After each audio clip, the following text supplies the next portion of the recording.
Everyone, so welcome back. This is the platform of SP smart hybrid competitive schooling system. बच्चे, आज हम लोग class 11th biology का chapter 14 breathing and exchange of gases का last part discuss कर रहे हैं। ठीक है बच्चे, जिसमें हम लोग पैराग्राफ नंबर 28 एनसीईआरटी का लेंगे। ठीक है, ठीक बेटा। इसमें क्या है? Regulation of respiration. Regulation of respiration क्या होता है बेटा? रेगुलेशन ऑफ रिस्पिरेशन हम लोग थोड़ा पहले समझेंगे, फिर उसके बाद हम इसकी एनसीईआरटी को रीड करेंगे।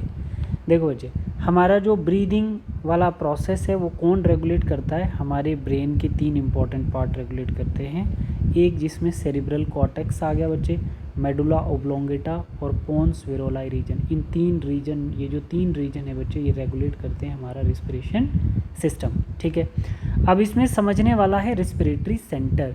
रिस्पिरेटरी सेंटर क्या होता है? रिस्पिरेटरी सेंटर के 2 पार्ट हैं, एक मेडुलरी रीजन है और दूसरा पोटाइन रीजन है। क्या है? पोटाइन रीजन। एक मेडुलरी रीजन और एक पोटाइन रीजन। पोटाइन मतलब आप बोल सकते हो पोन्स विरोली वाले पार्ट से पोटाइन रीजन आया। तो रिस्पिरेटरी सेंटर में 2 रीजन, एक पोटाइन रीजन और दूसरा मेडुलरी रीजन्स। पोटाइन रीजन्स को आप पोन्स विरोलाई भी बोल सकते हो। ठीक है, अब मेडुलरी रीजन्स में 2 पार्ट आते हैं, एक वेंट्रल रिस्पिरेटरी सिस्टम और एक dorsal respiratory system. Short abbreviation में वीआरजी और इसको बोलेंगे डीआरजी। तो बच्चे, ये जो डीआरजी होता है इसी को हम लोग रिदम सिस्टम भी बोलते हैं, क्योंकि ये कंट्रोल करता है नॉर्मल ब्रीदिंग रेट को मेंटेन करे। इनहेल और एक्सहेल जो टाइडल वॉल्यूम है उसको मेंटेन करके रखता है हमारा डॉर्सल रिस्पिरेटरी ग्रुप। जो पोटाइन रीजन है बच्चे, इसमें 2 सेंटर होते हैं, एक नीमोटॉक्सिक सेंटर और एपनॉस्टिक सेंटर। ये पोन्स विरोलाई के 2 रीजन्स हैं। ठीक है, तो इसको आप पोटाइन रीजन बोल सकते हो या पोन्स विरोलाई वाला रीजन बोल सकते हो। अब इम्पॉर्टेंट तो यहाँ पर ये चीज़ है कि इनका पोजीशन कहाँ कहाँ है और कैसे कैसे प्रेजेंट है और इनका क्या फंक्शन है। चलिए, सबसे पहले बच्चे हम देखते हैं ये ब्रेन का स्ट्रक्चर है। कुछ ये इसके फ्रंटल लोब्स होते हैं, है ना, कुछ पेरिटियल लोब्स होते हैं, कुछ ऑल्फैक्टरी लोब्स होते हैं। तो हम तब पढ़ेंगे न्यूरल कंट्रोल एंड कोऑर्डिनेशन में। अभी बच्चे हमने देखना है यहाँ पर इस पे पोन्स विरोलाई वाला और मेडुलरी ओब्लोंगेटा वाला रीजन कौन कौन सा है। तो मेडुला ओब्लोंगेटा वाला रीजन जो है बच्चे वो ये है, ये यहाँ पर ये जो पार्ट यहाँ से लेके यहाँ तक, ये जो कैनाल लाइक स्ट्रक्चर है बच्चे, ये आपका कौन सा रीजन है? ये मेडुला ओब्लोंगेटा है। ठीक है बच्चे, इस मेडुला ओब्लोंगेटा के आपने देखना है कि ये डॉर्सल साइड मतलब बैक साइड पे डीआरजी प्रेजेंट होगा, जो रेगुलेट करता है इनहेलिंग मतलब नॉर्मल ब्रीदिंग को रेगुलेट करता है। ठीक है, और इस मेडुला ओब्लोंगेटा के वेंट्रल साइड पे आपका वीजीआर प्रेजेंट होगा, जो क्या करता है बच्चे? Regulate both inhalation and exhalation. मतलब ये एक्टिव कब होता है, ये कब एक्टिव होता है वीआरजी, वो मैं आपको बताता हूँ, बट पहले आप पोजीशन देख लो बच्चे इनकी। डीआरजी मतलब डॉर्सल साइड पे मेडुला ओब्लोंगेटा के, और वीआरजी मतलब वेंट्रल साइड पे। ठीक है, अब आपको पता चल गया है। अब आपने यहाँ पे देखना पोन्स विरोलाई कौन सा रीजन, रेड कलर वाला जो रीजन है ये आपका पोन्स विरोलाई है, और इसके ऊपर ये ऊपर वाली डॉट जो है ये नीमोटॉक्सिक सेंटर है, और ये वाला पार्ट जो है ये एपनॉस्टिक सेंटर है। ठीक है बच्चे, अब आपने देखना है कि जो एपनॉस्टिक सेंटर है, एपनॉस्टिक सेंटर का क्या काम होता है? एपनॉस्टिक सेंटर मैसेज देता है किसको? डीआरजी को। मतलब डीआरजी क्या आ गया आपका?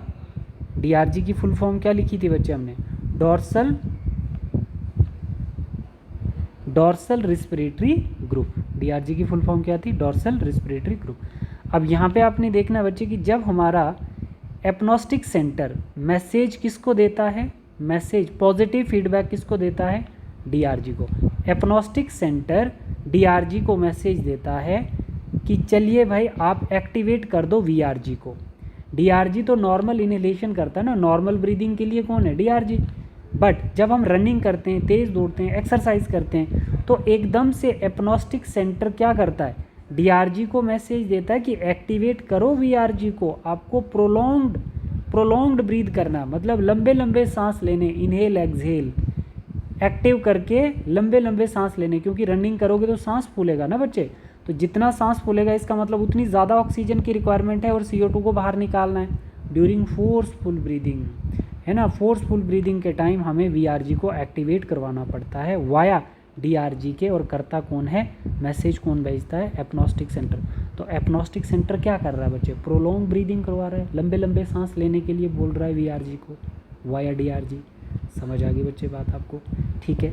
अब एपनॉस्टिक सेंटर के ऊपर एक नीमोटॉक्सिक सेंटर है। तो नीमोटॉक्सिक सेंटर जो होता है बच्चे, स्विच ऑफ पॉइंट बोलते हैं इसको। ये इनहिबिट करता है डेप्थ ऑफ इनहेलेशन। मानो कि आपने ये टाइडल वॉल्यूम है, ये टाइडल वॉल्यूम है, और कितना फोर्सफुली आप इनहेल कर रहे हो, उस लास्ट वाले पॉइंट को आप क्या कहते हैं, नीमोटॉक्सिक सेंटर। मतलब उस स्ट्रेच को रोकेगा, मतलब स्ट्रेच रिसेप्टर लंग्स के एक्टिव हो जाएंगे कि अब लंग्स फट सकते हैं और ज़्यादा आपको इनहेल नहीं करना है। तो वो मैसेज कौन देता है, नीमोटॉक्सिक सेंटर। मतलब नीमोटॉक्सिक सेंटर मैसेज किसको देता है, DVR को, और DVR को बोलता है कि ये नेगेटिव फीडबैक है, आप और कॉन्ट्रैक्शन जो हो रही है, और जो लंग्स कैविटी में कॉन्ट्रैक्शन हो रही है उसको रोको, बस वो और फर्दर नहीं कर सकता है एक्सपेंड। तो यही होता है कि जब हमें तेज़ भागते हैं तो नॉर्मल कंडीशन पे कौन लेके आता है, VRG लेके आता है। मैसेज कहाँ से आता है, नीमोटॉक्सिक सेंटर से, ठीक है। और एपनॉस्टिक सेंटर क्या करता है, जब हम तेज़ भाग रहे होते हैं, जब तेज़ भाग रहे होते हैं तो बॉडी को ऑक्सीजन की डिमांड बढ़ाने के लिए कौन बोलता है, एपनॉस्टिक सेंटर, ठीक है।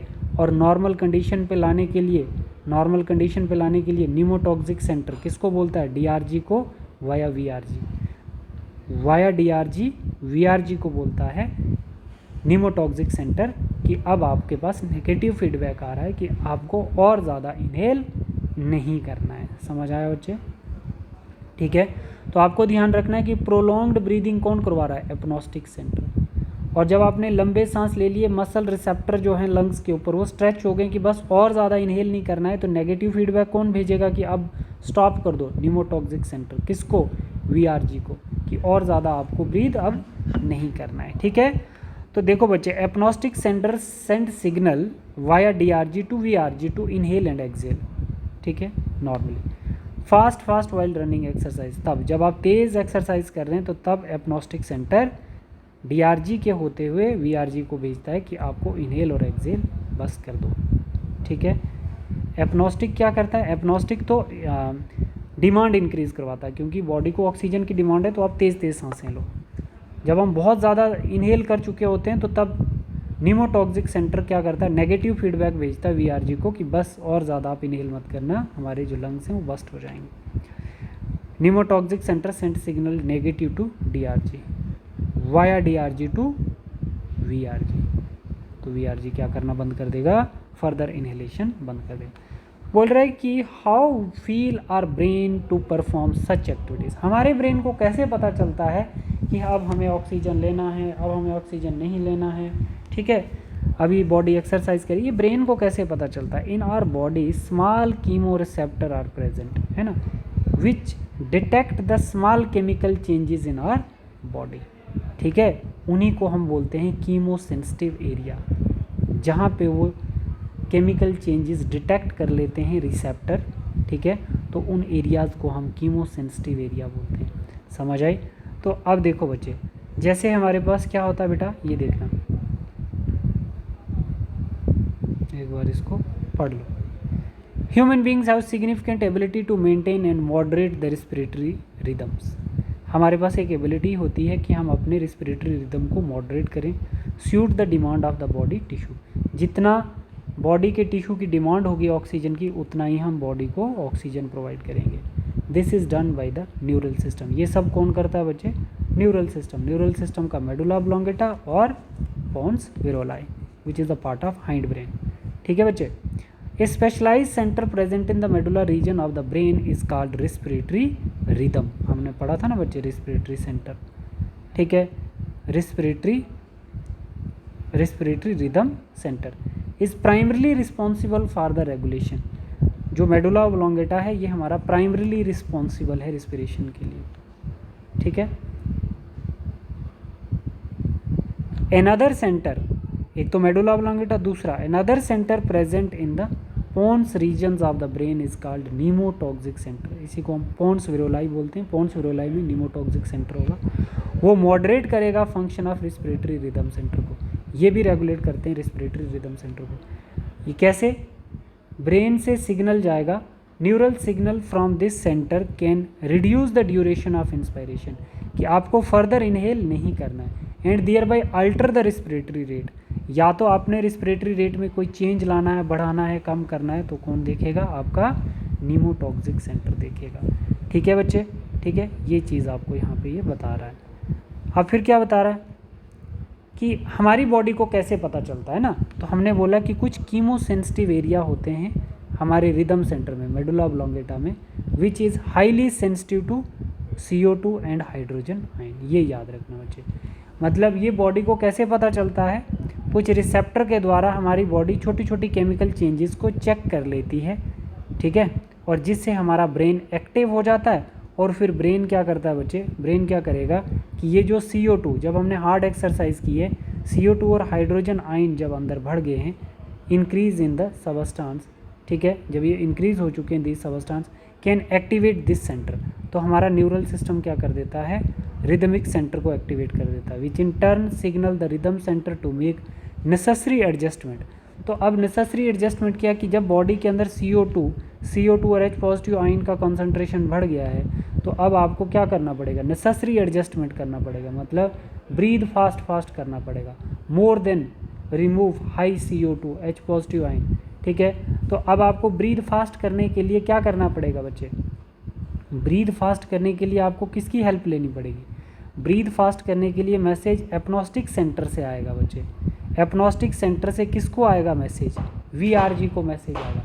तो अब ये जो VRG है, तो VRG को क्या मिलेगा बच्चे? VRG जो है वो रेगुलेट करता बोथ इनहेलेशन और एक्सहेलेशन, मतलब ड्यूरिंग एक्सरसाइज। ठीक है, तो ये प्रोलॉन्ग्ड ब्रीदिंग के लिए, तो जितना ज़्यादा सांस आप अंदर लोगे उतना ही CO2 बाहर निकालोगे बच्चे। ठीक है, जितना एक्यूमुलेशन आप ब्रीथ फास्ट करोगे, तो ये आपका नेसेसरी एडजस्टमेंट है रिस्पिरेटरी प्रोसेस में, by which these substance can be eliminate. तो जितना आप तेज़ लंबे सांस लोगे उतनी ही फिर CO2 बॉडी से बाहर जाएगी। रिसेप्टर एसोसिएटेड विद, जो रिसेप्टर होते हैं वो एसोसिएट होते हैं किससे? एओर्टिक आर्क से। एओर्टिक आर्क कौन सी होती है? जो ऑक्सीजनेटेड ब्लड कैरी करती है हार्ट से बाहर। एंड कैरोटिड आर्टरी, जो ब्रेन के लिए ब्लड, ऑक्सीजनेटेड ब्लड लेके जाती है। ऑल्सो कैन रिकॉग्नाइज, ये क्या करती हैं बच्चे? ये हमें रिकॉग्नाइज करने में हेल्प करती है, recognise change in CO2 and H positive ion. ठीक है, तो ये जो होती हैं CO2 और H पॉजिटिव आयन में चेंज करने में हेल्प करती हैं। And send necessary signal to the rhythmic centre for remedial action. The role of oxygen in the regulation of respiratory rhythm is quite insignificant. ठीक है, तो ऑक्सीजन का रोल जो है बहुत इंपॉर्टेंट है CO2 को रिलीज़ करने में और H पॉजिटिव आयन को डिक्रीज़ करने में। ठीक है बच्चे, ठीक है, तो ये चीज़ हम लोग यहाँ पर देख रहे थे बेटा, CO2 और H पॉजिटिव आयन को कैसे हम लोग बॉडी से बाहर कर सकते हैं जब हम नीमोटॉक्सिक सेंटर का यूज़ करेंगे। ठीक है बच्चे, तो ये था हमारा रेगुलेटरी सिस्टम जो हमने पढ़ा। अब आप पढ़ोगे डिसऑर्डर ऑफ रिस्पिरेटरी सिस्टम। तो डिसऑर्डर बच्चे एक हमारा आता है अज़मा, TH साइलेंट रहता है बच्चे, अज़मा बोलोगे। अज़मा जैसे एलर्जी होने के बाद होता है। Is a difficult in breathing causing wheezing. Wheezing एक साउंड प्रोड्यूस होती है बच्चे। रिस्पिरेटरी डिसऑर्डर में एक साउंड प्रोड्यूस होती है, जैसे सीटी विसल बजती है ना, उसको वीजिंग बोला जाए। Due to inflammation of bronchi and bronchioles. ये सब कब होता है? जब हमारे ब्रोंकाई और उसके निचले भाग ब्रोंक्यूल्स में स्वेलिंग हो जाए, तो तब ये दिक्कत देखने को मिलती है। एम्फीसीमा, एल्वेलाई की वॉल जब डिजेनरेट हो जाती हैं बच्चे, ये एक क्रोनिक डिजीज़ है। Lung cancer, which alveoli wall are damage due to which respiratory surface is decreased, one of the major cause of this cigarette smoking, उसको हम एम्फीसीमा बोलते हैं। ये क्या है बच्चे? लंग कैंसर है। तो हमने यहाँ पर कितनी डिजीज़ देख ली? एम्फीसीमा और अस्थमा, है ना, आज़मा जिसको बोलते हैं, हमें भी आदत लगी हुई है बट आज़मा बोलोगे आप इसको। अब बोलता है कि ऑक्यूपेशनल रिस्पिरेटरी डिसऑर्डर क्या होते हैं। ऑक्यूपेशनल रिस्पिरेटरी डिसऑर्डर जो हैं बच्चे, in certain industries especially those involving grinding or stone breaking, जो सीमेंट की फैक्ट्रीज इंडस्ट्रीज़ में काम करते हैं लोग, है ना, उन लोगों में ज़्यादातर रिस्पिरेटरी डिसऑर्डर देखने को मिलते हैं। बट कैसे? उनके काम के accordingly. So much dust is produce that the defence mechanism of the body can not fully cope up with the situation. जैसे मोनोसाइट्स होते हैं लंग्स में, वो गार्बेज की तरह काम करते हैं। ठीक है, तो अब जो हमारा मैकेनिज्म है उस डस्ट को कलेक्ट करने वाला, तो वो पूरा कोप अप नहीं कर पा रहा है ना with the situation. Long exposure can give rise to अगर लंबे समय तक वैसा ही चलता रहा, इंडस्ट्रीज़ में ही आप काम करते रहे, तो आपके लंग्स में क्या हो सकती है, फाइब्रोसिस हो सकती है, मतलब लंग्स में पानी भर सकता है, लंग्स इन्फ्लेमेशन हो सकती है, proliferation of fibrosis tissue, proliferation होता है स्वेलिंग हो जाना, मल्टीप्लाई हो जाएंगे बहुत ज़्यादा खराब सेल, एंड दस काजिंग सीरियस लंग्स डैमेज, और क्या हो जाएगा, lungs damage. Worker in such industry should wear protective mask, तो जितने भी वर्कर जो होते हैं इंडस्ट्रीज़ में उनको मास्क यूज़ करना चाहिए, नहीं तो कौन सी डिजीज़ हो सकती है बच्चे, फाइब्रोसिस डिजीज़ हो सकती है, जैसे सिरोसिस लिवर में होती है और लंग्स में फाइब्रोसिस डिजीज़ होती है, मतलब इन्फ्लेमेशन हो जाएगी लंग्स में ब्रोंकाई और ब्रोंक्यूल्स की। तो बेटा ये हमारा चैप्टर ख़त्म हो गया है, ठीक है बच्चे, thank you, God bless you all.